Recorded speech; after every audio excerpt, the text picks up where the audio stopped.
Hey all, today we're going to talk about a little bit more about transversals, those lines that intersect. Well, we only showed two lines, but they could intersect more than two lines. And in this lesson, we're going to talk about what happens when those lines are parallel to each other. So the picture looks very similar to what it looked like in the last lesson, and we still have the same angle pairs that exist. So we still have same side interior and same side exterior angles. We still have alternate interior, alternate exterior, and we still have corresponding. Um, but when the lines that transversal is intersecting are parallel, these special angle pairs have special relationships. Just for a note, these little arrows mean that the lines are parallel. It's an indication to you without saying it verbally that the two lines there are parallel to each other. If we have multiple sets of parallel lines in a picture, we'll just add a second or third arrow so we know which lines are parallel to each other. So when the lines are parallel, my same side angles are going to be supplementary. They add to 180. So my same side interior and my same side exterior angles will add to 180. So angle 3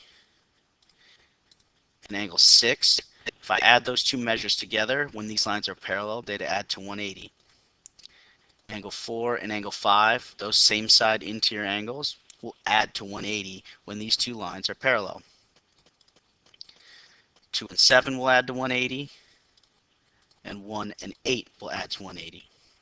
Again, this only exists, these relationships of adding to 180 only exist or are only guaranteed to exist when the two lines that are being intersected by the transversal are parallel.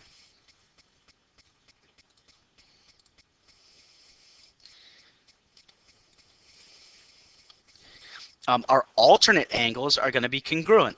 Again, reminder, that's the symbol for congruent. That means they're equal measure, they're the same measure. So angle 1 and angle 7, those alternate exterior angles, are going to be the same measure. And if you look at it, they look like they're the same measure. Angle 2 and angle 8, they should look like they're the same measure. They are. 4 and 6, alternate interior. 3 and 5, also alternate interior. So those pairs of angles are going to have the same measure because the two lines being intersected are parallel.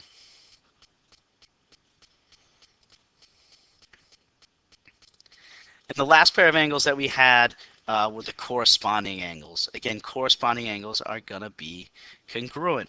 Remember, we had the two banks of 4. There's one bank of 4, one bank. I use the word bank. It's just like a grouping of angles.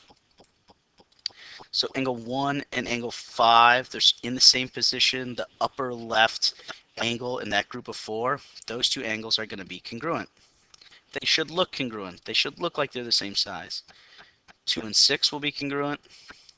3 and 7 will be congruent. And 4 and 8 will be congruent.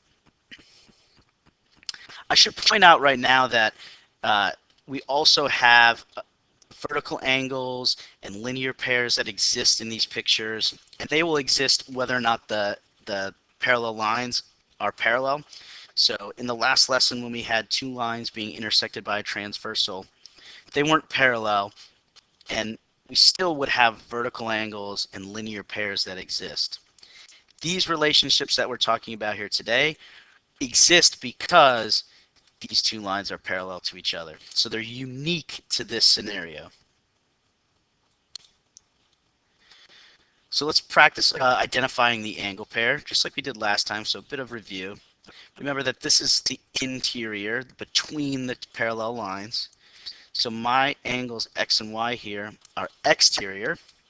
They're also on alternate sides of this transversal, so those are alternate exterior. And sometimes it's okay if we abbreviate.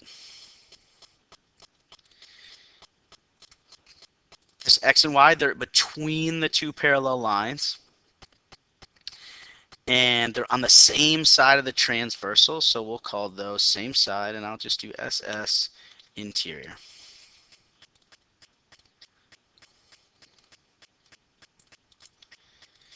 Here are my X and Y. They're also interior angles between the two parallel lines.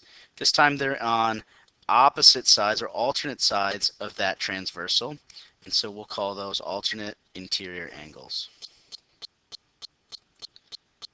And then last, I have one in between the lines and one outside, so that's an indication to me that maybe they're corresponding, and they are in the upper left of each group of 4 angles, and so those are corresponding angles.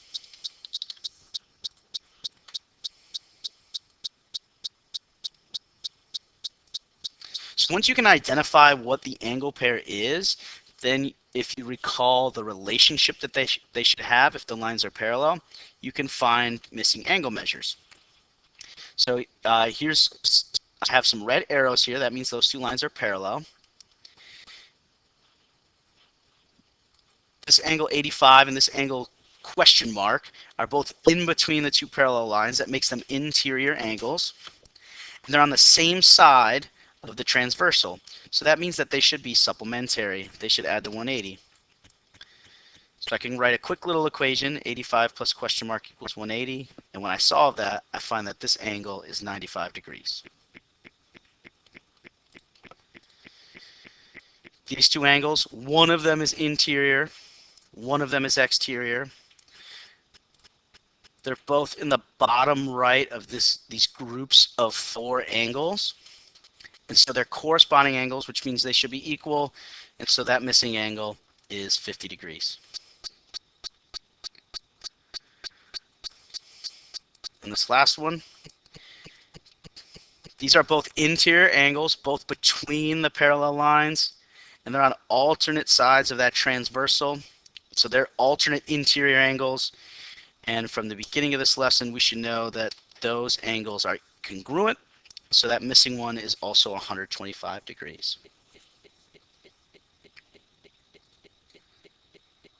So you might have guessed that we were working towards writing and solving equations here. So we can figure out what angle pair we have. We need to understand what relationship they should have. Are they supplementary or are they congruent? And then we can write an equation that represents that relationship so that ultimately we can find the value of x. So these two pairs of angles are both exterior angles on alternate sides of the transversal, and therefore they're alternate exterior, and they are congruent. So that means their measures are equal. So we can say that they're equal in an equation. And now we can just solve that equation.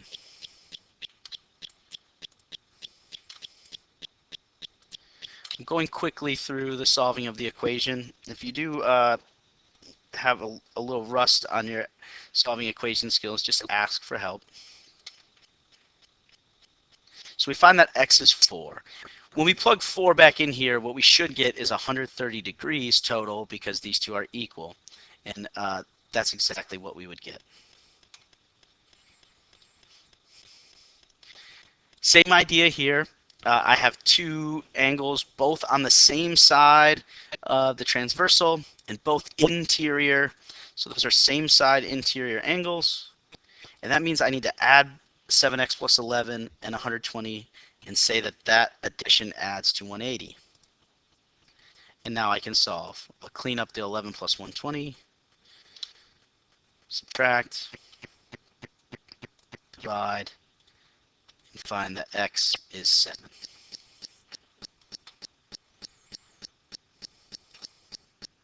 Let me do one more. Again, I have two parallel lines as indicated by the arrows. These angles are on alternate sides of the transversal. They're both interior to the parallel lines. So they're alternate interior. That means they should be equal, so I'll set their values equal to each other, and now I have an equation to solve. So I'm going to add 11 to both sides and subtract 9x and divide by 2 to find that x is 11. So I want you to answer the questions associated with this problem and then move on.